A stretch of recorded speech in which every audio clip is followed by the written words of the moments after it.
Commercial බැංකුවට පූර්ණ අනුබද්ධිත එකම මූල්‍ය ආයතනය වන ලංකාවේ ප්‍රමුඛතම මූල්‍ය ආයතනයක් වන CBC ෆිනෑන්ස් සමාගම සිය නවතම ශාඛාව මහරගමදී උත්කර්ෂවත් අයුරින් විවෘත කරනු ලැබුවා. දිවයින පුරා ප්‍රජාවන් වෙත සිය සේවාවන් සමීප කිරීම දැක්මෙහි තවත් සන්ධිස්ථානයක් ලෙස මෙය නම් කළ හැකියි.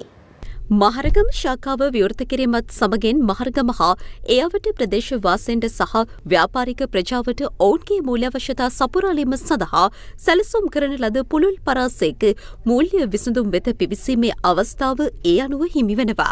එසේම CBC ෆිනෑන්ස් සමාගමෙහි තවත් නව ශාඛා රැසක් දිවයින පුරා ඉදිරියේදී ආරම්භ කිරීමට නියමිතයි. එම සමාගම නිවේදනය කළේ මූල්‍ය අභිලාෂයන් සාක්ෂාත් කර ගැනීමට අවශ්‍ය විසඳුම් කඩිනමින් සහ සුහදශීලීව ලබා ගැනීම සඳහා CBC ෆිනෑන්ස් ආයතනය වෙත පැමිණෙන ලෙසයි. මහරගම ශාඛාවේ නිල විවෘත කිරීමේ උත්සවය සඳහා ප්‍රධාන ආරාධිතයා ලෙස කමර්ෂල් බැංකුවේ සහ CBC ෆිනෑන්ස් සමාගමෙහි සභාපති ෂර්හාන් මුෂින් මහතා සහභාගී වී සිටියා. CBC ෆිනෑන්ස් සමාගමෙහි විධායක අධ්‍යක්ෂ ඩිලක්ෂන් හෙටිආරච්චි මහතා, ප්‍රධාන මෙහෙයුම් නිලධාරී ක්‍රිෂාන්ත පෙරේරා මහතා සමග තවත් බොහෝ පිරිසක් එක්ව සිටි පිරිස අතරට ඇතුළත්.